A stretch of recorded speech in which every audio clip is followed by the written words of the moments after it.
സല്ലല്ലാഹു അലാ മുഹമ്മദ് സല്ലല്ലാഹു അലൈഹി വസല്ലം. സല്ലല്ലാഹു അലാ മുഹമ്മദ് സല്ലല്ലാഹു അലൈഹി വസല്ലം. ഏൽക്കുകയില്ല, അത്രയും പവറുള്ള ദുആ ആണെന്നാണ്. നമുക്കിടയിൽ എന്തുകൊണ്ടാണ് ഡൈവേഴ്സുകൾ പെരുകുന്നത്? വിവാഹമോചനം കുട്ടിക്കളിയാണ്. 6 മാസം നിക്കാഹ് കഴിഞ്ഞിട്ടിട്ട് ഇങ്ങനെ പോയതാണ്. 6 മാസം ആയിട്ടേ ഉള്ളൂ. ഇപ്പൊ എത്ര ആത്മഹത്യകളാണ്.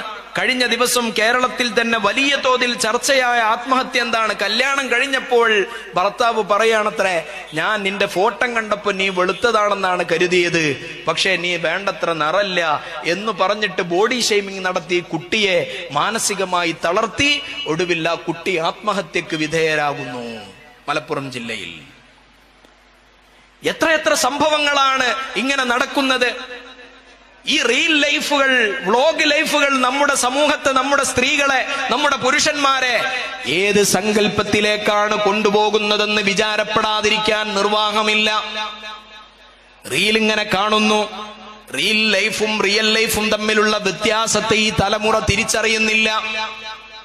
വ്ളോഗ് ചെയ്യുന്നവർക്ക് അതിന്റെ വ്യൂവർഷിപ്പ് അനുസരിച്ചുകൊണ്ട് പണം കിട്ടും. അതിൽ അഡ്വർടൈസ്മെന്റ് വന്നാൽ നമ്മളൊക്കെ കാണുന്നത് അവര് പണമാക്കി അവര് ജീവിതം അടിച്ചു പൊളിക്കും. എങ്ങനെ? അവർ എത്രയെത്ര ആളുകളാണ് ഈ വ്ളോഗ് ലൈഫിൽ തന്നെയുള്ളവർ വിവാഹമോചിതരായിക്കൊണ്ടിരിക്കുന്നത്. എന്നാൽ അതാണ് യഥാർത്ഥ ജീവിതമെന്ന് കരുതുന്ന, മിഥ്യാലോകത്ത് സങ്കല്പമായി നടക്കുന്ന ചെറുപ്പക്കാരികൾ, ആഖിറത്തെ ഭയപ്പെടുന്ന ചെറുപ്പക്കാരനെയല്ല അന്വേഷിക്കുന്നത്. പബ്ലിക്കിൽ എന്തെങ്കിലും കോപ്രായങ്ങൾ കാട്ടിക്കൂട്ടുന്ന ചെറുപ്പക്കാരെ അല്ലാഹു സുബ്ഹാനഹു വ തആല പവിത്രമായ ഒരു ബന്ധം തുടങ്ങുന്ന സന്ദർഭത്തിൽ ഹബീബായ മുത്തുനബി സ്വല്ലല്ലാഹു അലൈഹി വസല്ലം തങ്ങൾ പഠിപ്പിച്ച പാഠങ്ങളെ ജീവിതത്തിലേക്ക് ചേർത്തു വെച്ചുകൊണ്ട് മുന്നേറേണ്ട നല്ല കാലത്ത് കല്യാണത്തിന്റെ മുഹൂർത്തങ്ങളില്ല, കല്യാണ ചടങ്ങുകളിൽ കാട്ടിക്കൂട്ടുന്ന പേക്കൂത്തുകൾ എന്തൊക്കെയാണ് കാട്ടിക്കൂട്ടുന്നത്? ചെറുപ്പക്കാർ വേഷം കെട്ടുകളാണ്. എത്ര മനോഹരമായി പുതിയാപ്പിള ഇറങ്ങേണ്ട സുഖകരമായ ജീവിതത്തിലേക്ക് പ്രവേശിക്കുന്ന ഒരു ഘട്ടത്തിൽ ഇവന്റെ വേഷം കെട്ടെന്താണ്? നാടൻ വേഷം കെട്ട്. ഏതെങ്കിലും കോലം കെട്ടിയിട്ട് അതിന്റെ കൂട്ടത്തിൽ ചാടിക്കളിച്ച് ആടിത്തുള്ളി ഒച്ചപ്പാടുണ്ടാക്കി പടക്കം പൊട്ടിച്ച് ആർഭാടമായി. ആരെ ബോധ്യപ്പെടുത്താനാണിത്? ഇത് കാണുന്നവർക്ക് തന്നെ ഒരു അരോചകമാണ്. ചില വീഡിയോകളും ചില ദൃശ്യങ്ങളുമെല്ലാം കാണുമ്പോൾ അതിൽ പ്രകടിപ്പിക്കുന്ന പെണ്ണിനെ എത്ര ലജ്ജാവതിയായിക്കൊണ്ടാണ് അവർ നിൽക്കുന്നത്. സമൂഹത്തിന്റെ മുന്നിൽ ഇളിഭ്യരാകുന്നിടത്ത് നമ്മുടെ ജനറേഷനാണ് ഏറ്റവും കൂടുതൽ, നമ്മുടെ സമുദായമാണ് ഏറ്റവും കൂടുതൽ മുന്നിലുള്ളത് എന്നുള്ളത് ഏറെ ദുഃഖിപ്പിക്കുന്ന ഒരു വസ്തുതയാണ്. എന്റെ ചെറുപ്പക്കാര് ശ്രദ്ധിക്കണം. നമ്മുടെ നല്ല വൈവാഹിക ജീവിതത്തിലേക്ക് കടക്കുമ്പോൾ 2-3 പ്രധാനപ്പെട്ട കാര്യങ്ങൾ നാം ഗൗരവത്തിലെടുക്കണം. ഇത് ശാശ്വതമായ ബന്ധമാകണം. നാളെ ആഖിറത്തിൽ അല്ലാഹുവിന്റെ കോടതിയിൽ നമുക്ക് സഹായകമാകുന്ന ഇണയാകണം എന്ന ബോധ്യം വേണം.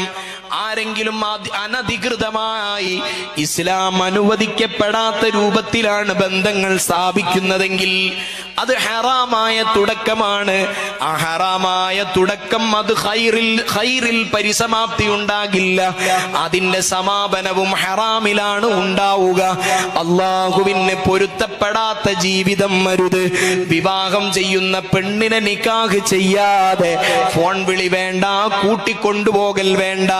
സേവ് ദി ഡേറ്റ് എന്ന പേരിൽ നടക്കുന്ന പേക്കൂത്തുകളുണ്ട്. കല്യാണം ഉറപ്പിച്ചിട്ടുണ്ടാകില്ല, പെണ്ണിന്റെ നിശ്ചയത്തിന്റെ ദിവസം തീരുമാനിക്കാണ്. അതിന് തന്നെ ധാരാളം ആളുകൾ വരുന്നു. എന്തൊക്കെ വിലപിടിപ്പുള്ള ആർഭാടമുള്ള സാധനങ്ങൾ വാങ്ങി കാട്ടിക്കൂട്ടലായി കുടുംബത്തിലെ ഓരോരുത്തരും വലിയ വലിയ കൊട്ടകളും പെട്ടികളും തലയിൽ വെച്ച് പേക്കൂത്തുകളും കോപ്രായങ്ങളും കാട്ടിക്കൂട്ടി പെണ്ണിനെ കാണാൻ വേണ്ടി നിശ്ചയത്തിന്റെ സന്ദർഭത്തിൽ വരുന്നു. ആണും പെണ്ണും തമ്മിൽ ഫോട്ടോഷൂട്ട് നടക്കുന്നു. കല്യാണം കഴിഞ്ഞിട്ടില്ല, നിക്കാഹ് കഴിഞ്ഞിട്ടില്ല, ഹലാലാവൂല. നിശ്ചയത്തിന്റെ അന്ന് തന്നെ കുടുംബക്കാർ വന്നിട്ടൊരു മൊബൈൽ ഫോൺ കൊടുക്കും. ആ മൊബൈൽ ഫോൺ കൊടുത്താൽ നിശ്ചയം കഴിഞ്ഞതോടുകൂടി കല്യാണമായി എന്നാണ് ചിലരുടെ ധാരണ.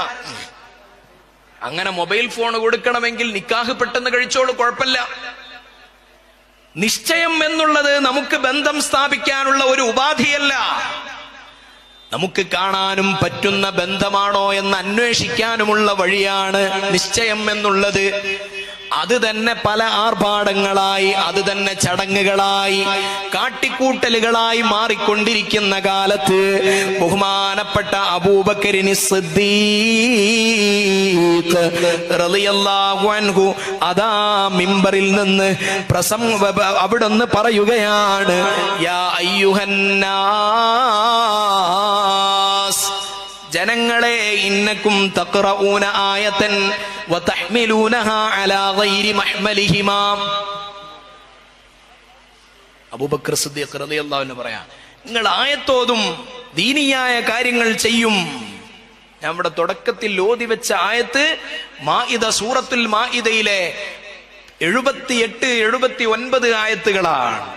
അല്ലാഹു സുബ്ഹാനഹു വ തആല പറയുന്നു, ലുഇനല്ലദീന കഫറൂ മിൻ ബനി ഇസ്രായീൽ അലാ ലിസാനി ദാവൂദ വ ഈസ ഇബ്നു മറിയം.